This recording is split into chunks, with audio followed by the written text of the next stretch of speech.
Hello everyone, আসসালামু আলাইকুম। কেমন আছেন সবাই? আশা করব সবাই আল্লাহর রহমতে ভালো আছেন। এখন বাজে সকাল 10:30 আর আমি সকাল সকাল আজকে কিচেনে চলে আসছি, কারণ বাসায় আজকে মেহমান আসবে। আর মেহমানকে রান্না করে খাওয়াতে কিন্তু আমার ভীষণ ভালো লাগে। আমার সামর্থ্য অনুযায়ী আমি সবসময় চেষ্টা করি মেহমানদেরকে আপ্যায়ন করতে।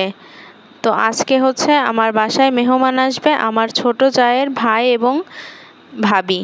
আমার ছোট জায়ের ভাই নতুন বিয়ে করছে, তো ভাবি নিয়ে আসছে নতুন ভাবি। তো ভাই ভাবি আসবে, আর সেই সাথে আমার ননদরা, তারপর আমার যা, ছোট যা, মেঝো যা, আমার শ্বশুর শাশুড়ি সবাইকে ইনভাইট করছি। তো যেহেতু সবাই আমরা এক জায়গায় থাকি, তো সবাই এসে টুকটাক কিন্তু কাজে আমাকে হেল্প করে দিয়েছে। আর আমি রান্নাটা বসিয়ে দিয়েছি। আমি প্রথমেই হচ্ছে বিরিয়ানির জন্য বিফ বিরিয়ানি করব, তার জন্য কিন্তু আমি প্রথমেই হচ্ছে মাংসটা কষিয়ে নেওয়ার জন্য মশলাগুলো কষিয়ে নিচ্ছি। তো আমি এখানে তেল দিয়ে পেঁয়াজটা আগেই বেরেস্তা করে নিয়েছি, তারপর কিছু পেঁয়াজ ভাজি করে তারপর এখানে আদা রসুন বাটা দিয়েছি, তারপর হচ্ছে গুঁড়া মশলাগুলো দিয়েছি। তো গুঁড়া মশলায় আমি জিরা গুঁড়া, ধনিয়া গুঁড়া, তারপর হচ্ছে গরম মশলার গুঁড়া, এই 3টা গুঁড়াই দিয়েছি। আর হচ্ছে এখানে বিরিয়ানির মশলা দিয়েছি, বিরিয়ানি যে প্যাকেট বিরিয়ানি মশলা সেটা দিয়েছি, তারপর টক দই দিয়েছি। আর আমি এখানে কাঁচা ঝাল দিয়েছি, আমি শুকনো মরিচের গুঁড়াটা এখানে ব্যবহার করিনি।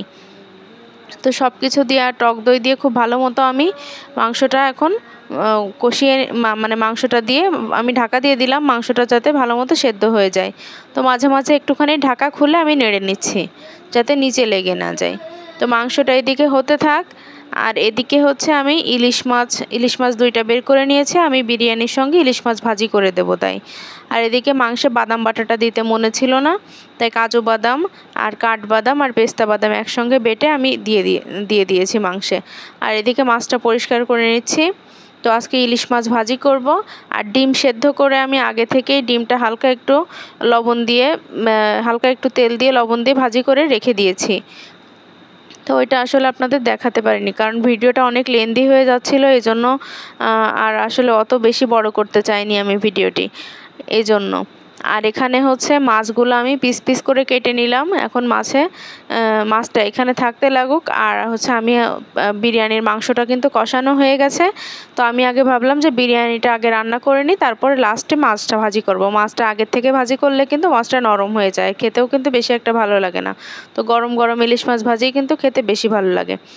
তো আমি এখানে তেলের ভিতরে একটু ডালচিনি, এলাইচি আর হচ্ছে কিছু কাজু বাদাম, পেস্তা বাদাম এবং কিশমিশ দিয়েছি, আর কাঠবাদাম দিয়ে তারপর হচ্ছে চাউলটা দিয়ে ভালো মতো একটু কষে নিয়ে এখন লবণ দিয়ে দিলাম, তারপর একটু আদা বাটা, রসুন বাটা দিয়ে দিলাম।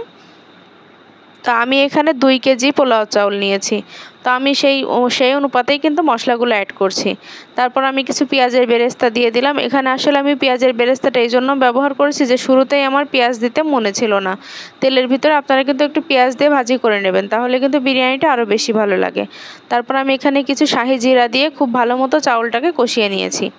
আর এখানে আমি চাউলের অনুপাতে পানি দিয়েছি এবং এক পট চাউলের জন্য 2 পট পানি দিয়েছি। আর শেষে আমি 1 পট চাউলের জন্য 2 পট দুধ দিয়েছি। আমার এখানে চাউল ছিল 7 পট, তো 7 পট চাউলের আমি 6 পট চাউলের জন্য 12 পট পানি দিয়েছি এবং 1 পট চাউলের জন্য আমি 2 পট দুধ দিয়েছি। তো আমি এভাবেই মেজারমেন্টটা ঠিক করে নিয়েছি। আর এখন হচ্ছে আমি ঢাকা দিয়ে দিলাম, তারপর একটু ঢাকনা খুলে আমি বিরিয়ানি মশলাটা দিয়ে দিলাম। আমি 1 প্যাকেট মশলা হচ্ছে মাংসে ইউজ করেছি এবং 1 প্যাকেট মশলা আমি এখন চাউলে ইউজ করছি। আর এখন হচ্ছে আমি মাংসটা দিয়ে দিলাম, যেহেতু চাউলটা কিন্তু অলরেডি গায়ে চলে এসেছে পানিটা। তো এখন হচ্ছে আমি মাংসটা দিয়ে দিলাম। তো মাংসটা দিয়ে খুব ভালো মতো নাড়াচাড়া করে দিচ্ছি। আসলে অনেক বেশি চাউল, তো যার জন্য একটু নাড়াচাড়া করতে একটু সমস্যা হচ্ছিল, তারপর আমি চেষ্টা করেছি। আর এখন হচ্ছে আমি একটু লেবুর রস দিয়ে দিলাম আর কিছু কাঁচামরিচ দিয়ে দিলাম। তো দিয়ে আমি খানিকক্ষণ ঢাকা দিয়ে তারপর লেবুর রসটা আবার ভালো করে স্প্যাচুলা দিয়ে আমি ভালো করে মিশিয়ে দিচ্ছিলাম। তো এই পর্যায়ে আসলে বেশি চাউল হলে আপনারা খুন্তি দিয়ে নাড়তে যাবেন না, খুন্তি দিয়ে নাড়তে গেলে কিন্তু চাউলগুলো ভেঙে যায়। তো এখন হচ্ছে আমি ঘি দিয়ে দিচ্ছি। তো এটা হচ্ছে আমার বাসায় তৈরি করা ঘি। তো আপনারা চাইলে বাজারের কেনা ঘিটাও ইউজ করতে পারেন, তবে আমি সবসময় প্রেফার করি বাসায় তৈরি করতে ঘিটা। তো বাসায় তৈরি করা ঘি দিয়ে দিলাম। আর এখানে হচ্ছে আমি বেরেস্তা দিয়ে এখন এটা দমে বসিয়ে দেবো। আর তারপর হচ্ছে আমি চলে আসলাম এখন ইলিশ মাছগুলো ভাজি করে নেব। তো আমি কিন্তু চুলায় মানে হাঁড়ির নিচে কিন্তু একটা তাওয়া বসিয়ে দিয়েছিলাম, যেহেতু এই হাঁড়িগুলো অনেক পাতলা হয়, নিচে বেশি পুরো হয় না, তো এই জন্য আমি তাওয়া বসিয়ে দিয়েছিলাম। তো ওইটা আসলে আমি স্কিপ করে গেছি। আর এখানে হচ্ছে আমি মাছগুলো ভেজে নিচ্ছি। তো মাছগুলো ভাজি করা হয়ে গেলে তারপর হচ্ছে মাছের সঙ্গে আমি কিছু পেঁয়াজও ভাজি করে দিয়ে দিয়েছিলাম। যেহেতু এটা বিরিয়ানি দিয়ে খাবে, তো এই জন্য বেশি পেঁয়াজ আর দেইনি, অল্প কিছু পেঁয়াজ ভাজি করে মাছের সঙ্গে দিয়ে দিয়েছিলাম। তো মাছ আসলে একবারে ভাজা হয়নি, তো দুইবারে আমি মাছটা ভাজি করে নিয়েছিলাম। তো বাসায় মেহমান আসলে কিন্তু আমি এভাবেই রান্নাবাড়া করি এবং সকাল সকাল রান্না করতে চলে আসি। আর এখন মেহমানদের খেতে দেওয়ার জন্য কিন্তু আমি শোকেস থেকে প্লেটগুলো সব বের করে নিলাম। আমার যতগুলো পাতিল লাগবে আমি সব কিছু বের করে নিয়েছি। তো বের করে নিয়ে ওগুলো খুব ভালো মতো পরিষ্কার করে নিচ্ছি, কারণ অনেক দিন শোকেসে থাকার কারণে কিন্তু ধুলা পড়ে যায়। তো এই জন্য আমি একটু ভালো করে মেজে নিচ্ছি। তো এখানে সব পাতিলগুলো দেওয়া হয়ে গেছে আর এখানে কিন্তু খাবার রেডি। তো দর্শক, এই ছিল আজকে আমার ভিডিও। যদি আমার ভিডিওটি আপনাদের ভালো লাগে তাহলে অবশ্যই একটা লাইক করে দেবেন। আর সবাই ভালো থাকবেন, সুস্থ থাকবেন, সাবধানে থাকবেন, আমাদের জন্য দোয়া করবেন। আপনাদের জন্য মন থেকে অনেক দোয়াও ভালো।